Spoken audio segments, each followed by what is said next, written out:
पे जो सड़क से स्टीम जैसी हवा नहीं निकलती वैसी हवा आ रही थी कल और बहुत बहुत यूजफुल चीज़ है। मुझे लगता है हर एक गृहिणी को ज़रूरत होती होगी जो रेगुलर मैनर पे बाहर। Hello friends, welcome back to my channel. Hope आप लोग अच्छे होंगे, स्वस्थ होंगे। तो अभी मैं जा रही हूँ वॉक पे और आज का व्लॉग मैंने शाम को शुरू किया है। विकास आ गए हैं, विकास अपने रूम में है क्योंकि गर्मी है यहाँ पे बहुत ज़्यादा। मतलब जिसे कहते हैं ना कि कल मैं वॉक कर रही थी तो हम लोग जब नोएडा शिफ्ट हुए थे तो वहाँ पे जो सड़क से स्टीम जैसी हवा नहीं निकलती वैसी हवा आ रही थी कल वॉक करते समय। तो इस समय यहाँ पे बहुत बहुत ज़बरदस्त गर्मी है। तो अच्छा, खैर अभी वॉक करके आऊँगी तो मैं शायद व्लॉग आपको एक चीज़ दिखाऊंगी। आज मैंने कुछ मंगाया है और बहुत बहुत यूज़फुल चीज़ है। मुझे लगता है हर एक गृहिणी को ज़रूरत होती होगी जो रेगुलर मैनर पे बाहर नहीं जाते हैं। तो बस आके फिर आपको दिखाती हूँ क्या चीज़ मैंने मंगाई है अमेज़ॉन से। तो अभी 10:15 हो गया, मैं वॉक से आ गई और अभी मैं और संगीता गए थे। संगीता आप लोग जानते होंगे, व्लॉग में हमेशा दिखती है। तो हम दोनों गए थे। यहाँ पे एक पिंक बिल्डिंग है, वहाँ पे सब्जियाँ अच्छी मिलती हैं। तो ग्रीन वेजिटेबल्स वहाँ बहुत अच्छी मिल जाती हैं और बहुत रीज़नेबल रेट्स में मिल जाती हैं। तो जैसे बोलते हैं ना कि रीज़नेबल रेट्स जहाँ मिलते हैं तो वहाँ काम, अगर सामान नहीं भी लेना हो तो हम ले लेते हैं। तो जैसे ना मधुमक्खियाँ भिनभिनाती हैं चीनी पे, वैसे ही रीज़नेबल रेट सुनते ही या सेल का सुनते ही ना हम लोग भिनभिनाने वाली स्थिति में आ जाते हैं। तो बस वहीं पे गए थे और पंखा बहुत आवाज़ कर रहा है और जिस कमरे में हमारा एसी नहीं है, क्या करें, है ना, कुछ किया भी नहीं जा सकता है क्योंकि ओनर्स का मतलब होता है ना, रेंटेड हाउस के बहुत सारे प्रॉब्लम्स भी होते हैं। तो मुझे ना यहाँ पे जो लेनी थी वो बड़ी पत्तियाँ लेनी थी। तो ये बड़ी पत्तियाँ हैं। तो कल मैं जब नाश्ता बनाऊँगी तो मुझे बड़ी लीव्स का चाहिए था। थोड़ी छोटी भी हैं, बड़ी भी हैं। और ये ली है मैंने मेथी। मेथी जो है डायबिटिक वालों के लिए बहुत अच्छी होती है और ये स्मॉल मेथी जो है दाल में डाल के खाते हैं, यहाँ पे ही मिलती है। मैंने पहली बार देखी है यहाँ पे। और ये ऑब्वियसली धनिया, तो मैंने ली थी पालक, मेथी और ये धनिया, दैट्स इट।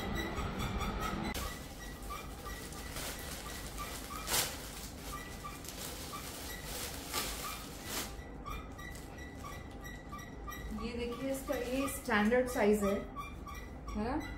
इसमें बड़े शूज भी आ सकते हैं और छोटे शूज भी आ सकते हैं। छोटे तो ऑब्वियसली आ जाएंगे।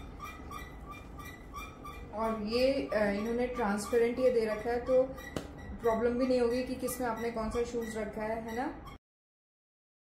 एक्चुअली रिसीविंग के समय ये पैकेट खुला हुआ था, तो क्योंकि क्या होता है कि अगर आप रिजेक्ट कर देते हो तो फिर और भी प्रॉब्लम्स आ जाती हैं, फिर वो रिसीविंग लेता ही नहीं है। तो मैंने ले लिया था फटा हुआ पैकेट भी। तो मैंने कहा उसमें काउंटिंग में जितने थे उतने एक बार काउंट कर लूँ, कम होंगे तो मैं रिटर्न में डालूँगी क्योंकि हो सकता है ना कभी कभी लाने ले जाने में भी फट जाता है। तो ऐसा मुझे डिलीवरी बॉय ने बोला था। तो हाँ, काउंटिंग में बिल्कुल सही थे और इतना परफेक्ट साइज़ था।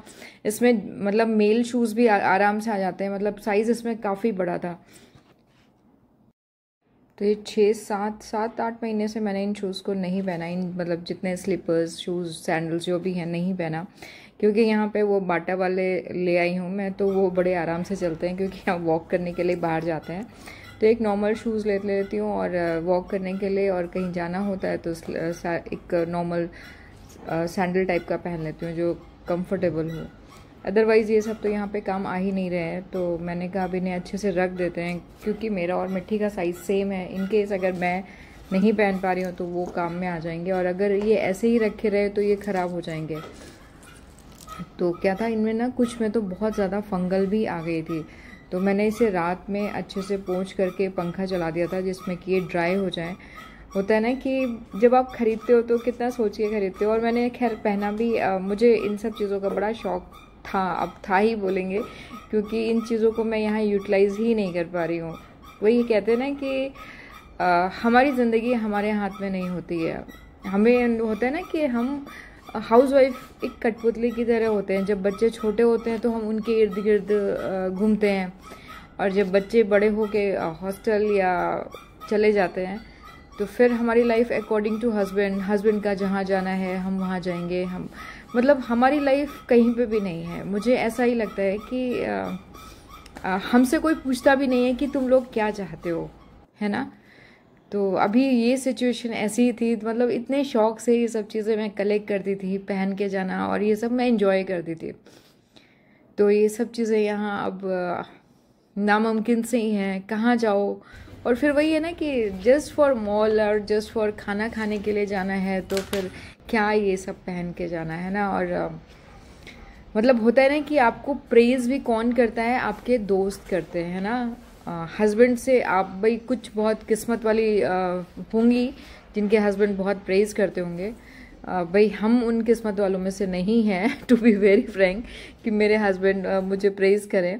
हालांकि बाहर से कभी कभी थोड़ा बहुत एप्रिसिएशन मिल जाता है कि हाँ अच्छी लग रही हो या ऐसा कुछ, पर यहाँ पे वो भी चीज़ नहीं है, क्योंकि बस वही है, यहाँ उन चीज़ों की वैल्यू ही नहीं है। यहाँ बस एक simple living and high thinking वाला फंडा है।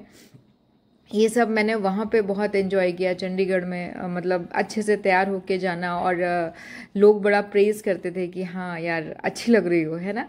तो उस प्रेज़ के चक्कर में ये होता था कि चलो नेक्स्ट वाले में, नेक्स्ट किटी में या नेक्स्ट मीटअप में हम लोग ये पहनेंगे, है ना। तो बस वो सब चीज़ें बहुत मिस करती हूँ, और अपने दोस्तों को भी बहुत मिस करती हूँ। भाई 8 साल कम नहीं होता, है ना। और बस अच्छा, सबसे बड़ी प्रॉब्लम हमारी सोसाइटी की भी है। अगर हम अपनी इच्छा रखते भी हैं कि नहीं हम नहीं जाना चाहते हैं, तो लोग बोलते हैं अच्छा हस्बैंड तो उतना दूर रह रहा है, अकेले तुम अकेले यहाँ क्यों रहोगी। भाई अकेले क्या मतलब, इंसान की खुशी मैटर नहीं करती क्या? हर चीज़ लाइफ में मैटर करती है, आपकी खुशी भी मैटर करती है। तो खैर ऐसा नहीं है, विकास कंसीडर करते हैं, उनको भी लगता है कि अकेले कैसे रहेगी, मतलब चंडीगढ़ में या कहीं पे भी। शायद मैं ज़्यादा बोल गई हूँ, पर यस मैं थोड़ा डिसअपॉइंट हूँ इस जगह से, थोड़ा मुझे अच्छा नहीं लग रहा है यहाँ पे। और एक क्या है कि मेरी कुछ दोस्तें आई हैं, तो उनको भी यहाँ पे नहीं अच्छा लग रहा है, और मतलब वो भी मेरी जैसे ही फीलिंग्स शेयर करती हैं। तो मैं कह सकती हूँ कि मैं एक यूट्यूब प्लेटफॉर्म पे हूँ, और मैं इस आवाज़ को रेज़ कर सकती हूँ कि हमारी खुशी भी मैटर करती है, कंसीडर करनी चाहिए, है ना। तो खैर इसमें मैंने क्या किए थे, जो वैलीज़ वाले थे वो मैंने कोल्हापुरी वैलीज़ एक साथ रख दी थी, है ना। और जितने भी हील्स थी उन्हें एक साथ रख दिया था, क्योंकि क्या होता है कि ना आप जब हील्स का एक थॉट रखते हो कि आज साड़ी पहननी है या हील्स पहननी है, तो आपके पास एक जैसे ऑप्शंस होते हैं। बट हील्स वाली ना एक में एक ही आ रही थी, एक में दो नहीं आ पा रही थी। तो खैर बहुत बहुत वर्थ बाइंग है ये चीज़, आप लोग भी ले सकते हो, है ना। क्योंकि ऑब्वियसली क्या होता है कि आप चीज़ें बार बार खरीदोगे तो मल्टीपल नहीं होती हैं। आप एक चीज़ लेते हो, फिर आप दूसरी बार दूसरी अलग डिफरेंट चीज़ लेते हो ना, तो चीज़ें आपके पास ज़्यादा हो जाती हैं। तो अपनी चीज़ों को केयर करके रखिए, क्योंकि इसके लिए कोई नहीं आएगा। तो आजकल तो खैर इतनी अवेयरनेस है, इतना आप यूट्यूब में देख सकते हो how to take care of your sandals और पर्सेस, सब कुछ इतना इजीली मिलता है। मैंने भी देख देख के ही समझा। मेरे पास ये जितने भी थे सैंडल्स रखे हुए थे, मैं सोच रही थी कि इनको कैसे रखा जाए। मतलब एक होता है ना, बेचारे इनको तिल तिल मरते हुए मैं देख रही थी कि यूज़ हो नहीं रहे हैं, और इनको कैसे रखें, क्या करें, है ना। तो फिर वहाँ से मैंने देखा कि हाँ ये शू कवर्स आते हैं, इनको इसमें अच्छे से रख दो, और उसके बाद ये बड़े अच्छे से चलते रहते हैं कंटिन्यूएशन में। तो होपफुली मैं इन्हें दोबारा पहन पाऊंगी, मुझे ऐसी भगवान पे जैसे कहते हैं उम्मीद है ना। आज थोड़ा सा डिसअपॉइंटमेंट है, क्योंकि इन चीज़ों को देख के ज़्यादा होता है मुझे कि बड़े शौक से मैंने ये सब चीज़ें खरीदी थी और आज नहीं पहन पा रही हूँ। तो बस इसलिए, अदरवाइज यहाँ के लोग भी अच्छे हैं, सब कुछ मतलब होता है ना कि हर एक एनवायरनमेंट हर एक जगह के लिए होता है। मतलब यहाँ के लोग यहाँ के हिसाब से अच्छे हैं, वहाँ के लोग वहाँ के हिसाब से अच्छे थे। तो मुझे मर्ज होने में क्या है, थोड़ा सा प्रॉब्लम हो रहा है। अब अगर मिट्टी रोहन होते तो शायद नहीं होता, क्योंकि मैं उनमें थोड़ा बिजी हो जाती। अभी मैं बिल्कुल फ्री हूँ, तो मैं अपनी खुशी के बारे में सोचती हूँ कि हाँ मैं यहाँ पे खुश नहीं हूँ, क्योंकि विकास का भी टूरिंग रहता है बहुत, most of the time Vikas touring में रहते हैं। तो ऑब्वियसली इंसान अपने बारे में सोचेगा कि मैं क्यों नहीं खुश हूँ, है ना। और आज जब इन सब चीज़ों को देखा तो मुझे एकदम याद आ गया, फ्लैशबैक में चली गई थी कि हाँ यार ये सब मैं पहन के एंजॉय करती थी। लोग प्रेज करते थे, अब वो सब चीज़ें तो लगता है कि कोसों दूर हैं, है ना। तो फाइनली ये सारी पोटलियाँ मेरी हो गई हैं तैयार। अब इन्हें रख दूंगी। मिट्टी को भी क्या है, मेरी और मिट्टी की चॉइस बहुत अलग अलग है। मुझे लगता है ना, मैं अपनी बेटी से ज़्यादा शौकीन हूँ, और वो बहुत सिंपल टेस्ट रखती है कि हाँ, एक अच्छे से कंफर्टेबल सैंडल्स होने चाहिए, दैट्स इट। कंफर्टेबल शूज़ होने चाहिए। मुझे होता है कि नहीं नहीं यार, इस ड्रेस पे ये अच्छा लगेगा, इस ड्रेस पे ये अच्छा लगेगा। तो बस अब जद्दोजहद हो रही है इन चीज़ों को रखने की। तो मैं आई थी ये पैरट्स के रूम में, है ना, तो ये पैरट्स सब देखो ये कैसे उड़ रहा है ना।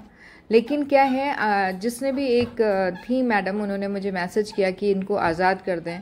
तो जो हमारी फीमेल पैरट है वो उड़ नहीं पाती है, और ये मेल पैरट है, ये मुझे किसी ने जाते समय कहीं शिफ्टिंग के बाद कहीं जा रहे थे वो, तो वो ले नहीं जा सकते थे, उन्होंने मुझे ये पैरट दिया था।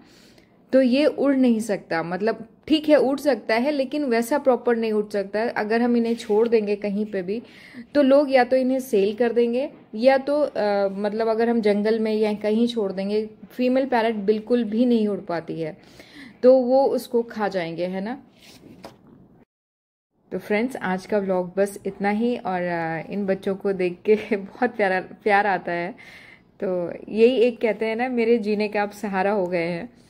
तो इसी के साथ मैं अपने व्लॉग को एंड करती हूँ। अगर आपको अच्छा लगे तो प्लीज़ लाइक करिए, शेयर करिए और सब्सक्राइब करिए। देखते हैं, इसके लिए दिल से शुक्रिया। और इन्हें नीचे मैंने इसलिए नहीं छोड़ा है क्योंकि ये वुड या ये सब चीज़ें काट लेते हैं, जो ये हमारी ओनर की अलमारी है और ये सब, तो थोड़ा डर लगता है, तो इसलिए मैं ये ऊपर ही बैठे रहते हैं, तो मैं बेडशीट और ये सब चीज़ें चेंज करती रहती हूँ।